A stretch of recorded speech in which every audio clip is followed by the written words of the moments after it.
29 мая 1825 года в торжественной обстановке в селении Майртуп, ныне это Курчелоевский район, открылся съезд старшин, представлявших ряд северокавказских народов. Присутствовавшие на нем старшины и представители духовенства провозгласили имамом Магомеда Кудуклинского. С этой вестью во все концы Чечни, Ингушетии и других земель были отправлены гонцы. С новой силой начались столкновения горцев, в том числе отрядов Таймиева против царских войск. Таймиеву даже удалось занять несколько укреплений. 25 июля 1825 года все в том же Майртупе состоялся второй съезд старшин. Среди руководителей движения на этот раз возникли разногласия. Имам Магомед и некоторые другие участники съезда требовали ухода всего населения в горы, чтобы там организовать оборону. Бейбулат Таймиев в противовес требовал активной наступательной войны, превращения каждого аула на равнине в укрепленный пункт, участие всего населения, в том числе членов семей, в защите своих домов и имущества. Он был противником ухода всего населения в горы, так как брошенная территория сразу же была бы занята казачьими станицами и царскими войсками, а сеть укреплений закрыла бы горцев в ущельях, обрекая их на голодное существование. Не получив поддержки, Бейбулат ушел со своими приверженцами на речку Мычик, неподалеку от Майртупа. Отсутствие единства среди восставших привело к спаду движения. Царскому командованию уже сообщали, что толпы на плоскости мало-помалу стали расходиться. Однако Бейбулат и его соратники собрали 2000-й отряд и двинулись в центральную и малую Чечню. Позже Таймиев не раз терпел военные неудачи, но и имел успех. Однако в июле 1831 года был убит. Достоверно известно о пребывании поэта Михаила Лермонтова в царском Герзель-Аульском укреплении. По сей день место, где оно когда-то находилось, высится над селением. От крепости остались лишь следы, но когда-то она была сильным для данной местности укреплением. После окончания военного похода в Большую Чечню под командованием генерала Голофеева тенгинский отряд, в котором служил и Лермонтов, 17 июля 1840 года прибыл в Герзель-Аул. Несмотря на непродолжительное пребывание Лермонтова в укреплении, оно ему было памятно по поэме «Герзель-Аул», написанной его сослуживцем по отряду майором Мартыновым в ответ на Валерик Лермонтова. Гуманизму и вере в добро лермонтовской поэмы офицер Мартынов, с которым у Лермонтова складывались сложные отношения, противопоставил шовинистический по смыслу опус, восхваляющий репрессивные действия царских войск.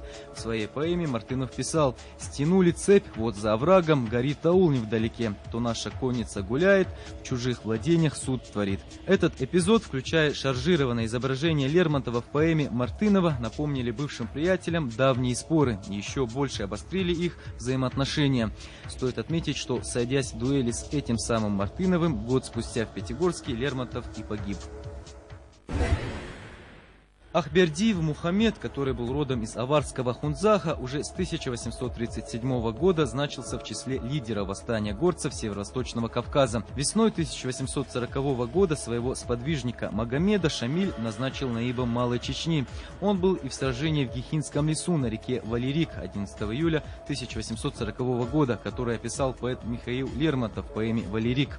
Царское командование с беспокойством наблюдало за действиями и ростом влияния наиба. Было ясно, что Магомед выдающийся военачальник и администратор, что он не раз и доказывал. Царское командование неоднократно предпринимало попытки его устранения через наемных убийц. Например, в январе 1841 года генерал Головин даже отправил секретное предписание генералу Граббе, в котором предлагал выделить 2000 рублей серебром на истребление Ахверды Магомы. Нет сомнения, писал Головин, что через уничтожение этого предприимчивого сподвижника Шамиля мы избавились бы от одного из самых опаснейших его орудий. Считалось, что влияние Шамиля в Чечне обеспечивается авторитетом Ахверды Магомеда. Поэтому его физическое устранение царской администрации рассматривалось как дело первоочередной важности. Также планировалось рассорить Шамиля с его верными наибами. Например, 19 июля 1842 года генерал-адъютант Чернышов в своем донесении советовал генералу Головину разжечь вражду между Шамилем и наибами Ахверды Магомедом и Шуаиб Муллой. Однако делать этого не пришлось. Согласно донесению царскому командованию, Ахверды Магомед 12 июня 1843 года на границе Чечни и Грузии, близ грузинского аула Шатили, был тяжело ранен в спину. Выше лопатки пуля, которая осталась у него внутри. По преданию, выстрел сделал во время переговоров горец по имени Чванта, подкупленный шатильскими старшинами. По другой версии, стрелял молодой шатилец, давший клятву отомстить за гибель от шашек мюридов своих близких. Магомед Акбердиев сумел отступить в горы. Несколько дней его организм боролся за жизнь, но рана оказалась смертельной. 18 июня 1843 года Магомед скончался. На следующий день начальник левого фланга Кавказской линии генерал-майор Фрейтак доносил начальнику отдельного Кавказского корпуса генералу Нейткарту. По слухам, дошедшим до меня через лазутчиков, Ахверды Магома убит в деле, которое он имел с племенем Ахо, смежным с кистинцами. Для завоевания коего он был послан Шамилем. Мухаммед Ахбердиев был похоронен в селении Гушкорт, ныне село входит в Шатойский район Чеченской Республики. У Идаева было тяжелое детство. Его отец Шамсудин был арестован в 1944 году и скончался в Карагандинской тюрьме, где в те же годы был в заключении и Александр Солженицын. Все братья и сестры Юсупа погибли в годы ссылки. Он остался один у матери, Медины Мациевой. ЧССР восстановили, выжившие вернулись на родину. Юсуп Идаев успешно сдал экзамены в Грозненский нефтяной институт. Тогда же летом 1957 года он узнал о наборе в чеченскую актерскую студию Ленинградского института театра, музыки и кинематографии ЛГИТМИК, куда я поступил. После окончания института он вернулся на родину в составе чеченской студии. Юсуп сразу же стал одним из ведущих актеров Чечено-Ингушского театра имени Хампаши Мурадилова. Все годы он был предан своей профессии, любил театр и всех, кто там работал. Отказывался от предложений сниматься в кино, чтобы не срывать спектакли. Ответственно подходил к театральным ролям, но никогда не был карьеристом.